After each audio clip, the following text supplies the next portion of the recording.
और आज मेरे पास जो सेटअप है, इस सेटअप के बारे में बहुत सारे लोग बहुत सारी बातें करते हैं, लेकिन दोस्तों क्या हो जब आप वेडिंग शूट करने जाए, जब आपको क्लाइंट ऐसा बोले कि मुझे एक प्रोफेशनल लेंस चाहिए और प्रोफेशनल क्वालिटी के फोटोज और वीडियोस चाहिए। तो दोस्तों होता है कि जब भी आप कोई कैमरे पे अपग्रेड करते हैं, मोस्टली जो लोग जितने भी DSLR शूटर है मिररलेस पे अपग्रेड हो चुके हैं। जो लेंस है दोस्तों एक टाइम पे मस्ट हैव लेंस हुआ करता था उन लोगों के लिए जो लोग DSLR यूज़ करते थे, और आज भी ये लेंस उतना ही प्रीमियम है।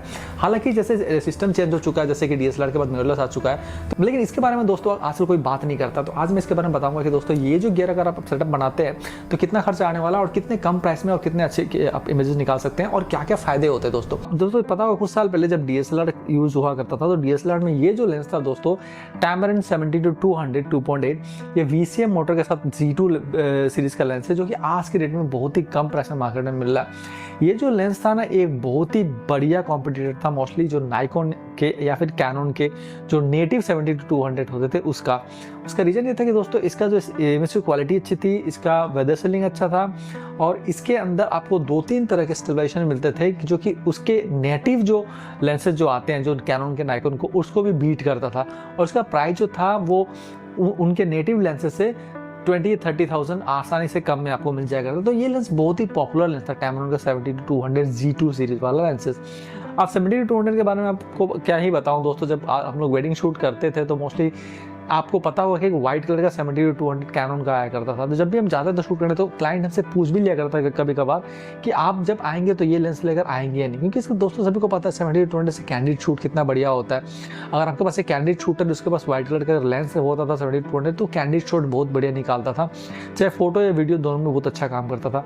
तो ये जो लेंस था उसका एक बढ़िया कॉम्पिटिटर था, और यहाँ तक कि इसको लोग ज़्यादा प्रीफर किया करते थे क्योंकि ये थोड़ा लाइट वेट भी था, और साथ ही साथ इसके अंदर VCM मोटर 3 तरह के थे। इसके अंदर स्टेबलाइजेशन 2-3 तरह का मिलता था, जिससे होता था कि वीडियो फोटो दोनों अच्छा स्टेबलाइज आता था, और इमेज की क्वालिटी शार्पनेस भी बहुत बढ़िया था। तो ये लेंस आजकल देखा जाए तो जो लोग DSLR प्रोफेशनल यूज़ करते थे पिछले कुछ सालों में, उनके पास ये लेंस उनकी गियर में होगा ही, आज भी होगा। बहुत सारे ने सेल कर लिया, बहुत सारे ने अभी तक रखा है, क्योंकि ये लेंस दोस्तों एक इमोशन है। जो लोग इसे यूज़ करते थे वो इसे सेल करना चाहते नहीं है, बिकॉज ये लेंस ने उन्हें बहुत कुछ दिया है उनके बिजनेस में, उनके काम में। तो इस लेंस को अगर आप आज भी अगर यूज़ करना चाहते हो अपने नाइकॉन सेटअप में या फिर अपने कैनन सेटअप में, जो मिररलेस सेटअप की मैं बात कर रहा हूँ, तो उसमें आप इस लेंस को यूज़ कर सकते हो और आपको अच्छा रिजल्ट मिल सकता है। तो ये है नाइकॉन का Z5। अब Z5 और Z6 के बारे में आपको बताना चाहूँगा। तो दोस्तों Z6 जो है वो थोड़ा बेटर है in terms of sensor, in terms of auto focus, क्योंकि दोस्तों उसका जो सेंसर है BSI सेंसर है, और जब BSI सेंसर होता है तो उसमें थोड़ी बहुत पोलैरिटी कैपेबिलिटी और थोड़ा बहुत उसका जो ऑटो फोकस स्पीड जो है वो थोड़ा बेटर हो जाता है। लेकिन इसमें BSI सेंसर नहीं होने की वजह से ऑटो फोकस रीजनेबली गुड है, लेकिन उसको आप Z6 से थोड़ा बहुत डाउनग्रेड ही समझ लीजिए।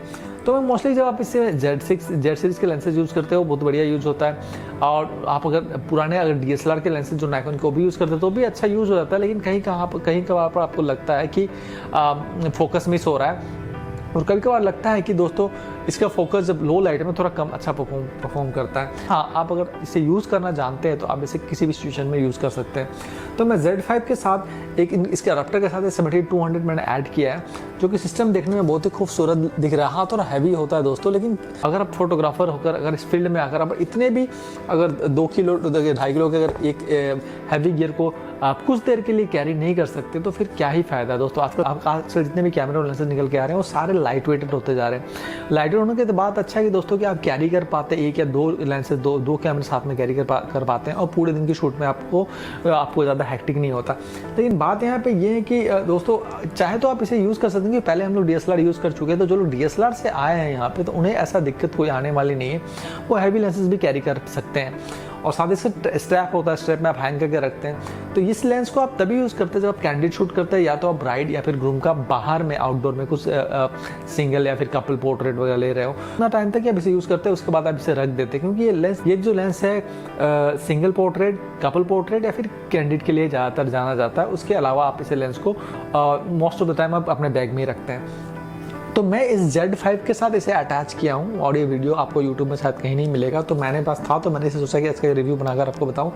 तो मैं इस लेंस को यूज़ नहीं करता था पिछले 3 सालों से, इसमें थोड़ा बहुत फंगस भी आ गया, बट मुझे ये लेंस कभी सेल करने ऐसा लगा नहीं, because I really like the lens. क्योंकि ये जो लेंस है मेरा कैरियर, ये लेंस ऐसा होता है दोस्तों 70-200 बहुत सारे फोटोग्राफर का कैरियर बना देता है। तो ये लेंस जो है मैंने रखा और मैंने कभी एक बार मुझे ऐसा लगा कि चलो मैं यूज़ ही कर लेता हूँ, कि जब मैं अडाप्टर के साथ दूसरे नेटिव जो नाइकॉन के लेंसेज थे वो DSLR वाले यूज़ कर ही रहा हूँ, तो मैं इसे भी ट्राई कर लेता हूँ। तो दोस्तों फॉर माई सरप्राइज जब मैं इसे देखा ना, it was really good. Eye tracking कर रहा है, फेस ट्रैकिंग कर रहा है, फोकस अच्छा ले रहा है, फोटो के साथ वीडियो में भी फोकस अच्छा ले रहा है। तो मैं पूरी तरह से मतलब शॉक हो गया कि मैं इतना बढ़िया लेंस है और मैं इसे यूज़ ही नहीं कर रहा था। तो मुझे ऐसा लगा ना कि ये इतना एडवांस कैमरा जो मिररलेस है और ये जो DSLR का लेंस है, ये DSLR का लेंस इतना एडवांस था कि इस मिररलेस कैमरे के साथ बहुत बढ़िया फिट बैठ रहा है और अच्छी तरह से काम कर रहा है। अभी देखिएगा दोस्तों, जितने भी ब्रांड है, ब्रांड का स्ट्रेटजी क्या होता है कि अपने सिस्टम को अपग्रेड करते हैं, उसके बाद उसके प्राइस को हाइक करते हैं, फिर अपने लेंसेज को अपग्रेड करते हैं, फिर उसके बाद उसके प्राइस को बढ़ाते हैं। तो ये इनका एक स्ट्रेटजी होता है बिजनेस का, जिसमें क्या होता है कि वो किसी न तरीके से आपके पॉकेट से पैसे निकालने की कोशिश करते हैं। लेकिन दोस्तों एज अ फोटोग्राफी में अगर जाते हो तो 70-200 लेंस जो है, आप इसे मोनोपोड पे भी लगा सकते हो कैंडिड शूट के लिए। आप अगर चाहे तो दोस्तों इस लेंस को इसके साथ लगा के आप कैंडिड शूट कर सकते हो।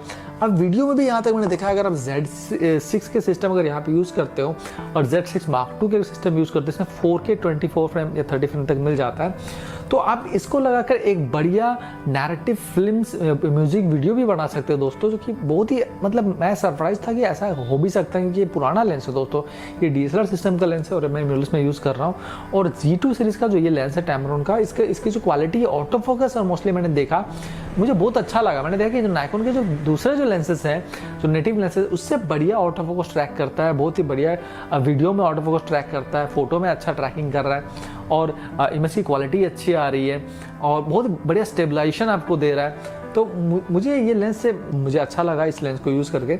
और आप भी अगर चाहे तो इस लेंस को आप यूज़ कर सकते हैं। और मैं कुछ फुटेज और सैंपल आपके साथ शेयर करता हूँ, आप देखिएगा उस फुटेज को और आपको दिखेगा कि जो हमें वीडियो में कर रहा हूँ तो वीडियो में किस तरीके से फोकस को पिक कर रहा है। जैसे कि बच्चों का जो मूवमेंट होता है वो थोड़ा फास्ट होता है दोस्तों, तो इसमें क्या होता है कि उनको ट्रैक करना थोड़ा दिक्कत होता है। लेकिन प्री वेडिंग में वैसा कुछ होता नहीं है। अगर प्री वेडिंग या फिर किसी दूसरे तरह का शूटिंग कर रहे हो आप, तो उसमें आपके पास कोई मैच्योर सब्जेक्ट होता है जिसे आप बताते हो कैसे मूव करना है, नहीं मूव करना, चाहे वो ब्राइड हो चाहे ग्रूम हो, तो उसके अकॉर्डिंग आप अपने कैमरे के अकॉर्डिंग उन्हें आप बताते हो। लेकिन जैसे मैंने शूट किया था, बच्चे थे तो बच्चे आपस में दौड़ रहे थे इधर से उधर, तो मैं उनको शूट कर रहा था, तो वहाँ मैंने देखा कि ऑटो फोकस अच्छा ट्रैक कर रहा है। Z5 जैसे सिस्टम है, अगर Z6 या फिर Z5 Mark II हो तो और भी बेटर ऑटो फोकस आपको मिलेगा। दोस्तों इसमें बेनिफिट ये मिलते हैं कि आपको 70 mm का आपको फोकल लेंथ मिलता है, 70 to 200 मतलब आपका 85 से लेकर 105, 135, 150, 200, ये बहुत सारे आपको जो फोकल लेंथ मिल जाते हैं जिस पे आप फोटो या वीडियो निकाल सकते हैं। और जो भी लोग फिल्म मेकिंग से ताल्लुक़ रखते हैं उन्हें पता है कि 70 to 200 का अगर आपके पास लेंस हो तो आप इस कैमरे के साथ या फिर किसी भी कैमरे के साथ आप इस फोकल लेंथ के साथ अगर 2.8 अगर मिलता है तो उसमें आप अच्छी सिनेमैटिक वीडियो, म्यूजिक वीडियो आप निकाल सकते हैं। क्योंकि ज़्यादातर पहले शूट हुआ करता था कैनन के 70 to 200 के साथ, कैनन के 5D Mark IV बॉडी के साथ बहुत सारे music video, regional music video shoot हुए हैं, बहुत सारे अच्छे कंटेंट्स वगैरह बने हैं, सिनेमैटिक कंटेंट्स बने हैं। तो आप अगर चाहे तो आप Z6 या Z6 Mark II अगर आप इस्तेमाल करते हो इस लेंस के साथ तो एक बढ़िया सेटअप बना सकते हो सिनेमैटिक शूट के लिए। अगर कैनन माउंट का लेंस है तो कैनन का EOS R सिस्टम के साथ अटैच कर सकते हो और वहाँ पे बढ़िया वीडियो या फिर फोटो निकाल सकते हो। तो एक सिनेमैटिक लेंस इसे कहा जाता है दोस्तों। अगर आपके पास है तो आप इसे अभी भी यूज़ कर सकते हैं। और मैंने जो कुछ सैंपल आपको देखा, आप चेक कीजिएगा, तो आपके पास ये लेंस है तो आप इसे यूज़ कर सकते हैं। अगर आपके पास नहीं है, कहीं पे यूज़ भी मिल रहा है तो 40-45,000 अगर मिलता है तो आप आसानी से खरीद सकते हैं और नाइकॉन या फिर कैनन कोई भी सिस्टम उसके साथ यूज़ कर सकते हैं। दोस्तों ये लेंस बहुत ही एडवांस है। ये लेंस एक्चुअली DSLR के लिए बना था, लेकिन DSLR के ही मामले में अगर देखा जाए तो ये लेंस बहुत ही एडवांस है। और मिररलेस के साथ जब इसे अटैच करते हैं तो ये बहुत ही बढ़िया ऑटो फोकस ट्रैकिंग करता है, बहुत ही बढ़िया स्टेबलाइजेशन देता है और बहुत ही बढ़िया फोकसिंग, बहुत ही क्विक फोकसिंग देता है। तो ये सारे और इमेज क्वालिटी भी तो आप कैमरा के क्या ही कहें कि दोस्तों इसी image quality on par with the native lens है। तो आप इसे ट्राई कीजिएगा, अगर आपको पसंद आए तो मुझे बताइएगा। अगर कुछ पूछना चाहते हैं तो मुझको कमेंट में पूछ भी सकते हैं और ऐसे ही वीडियो देखने के लिए मेरे चैनल को सब्सक्राइब कर लीजिए। कुछ पूछना चाहते हैं तो मुझको कमेंट में पूछ भी सकते हैं। Thanks for watching and have a great day.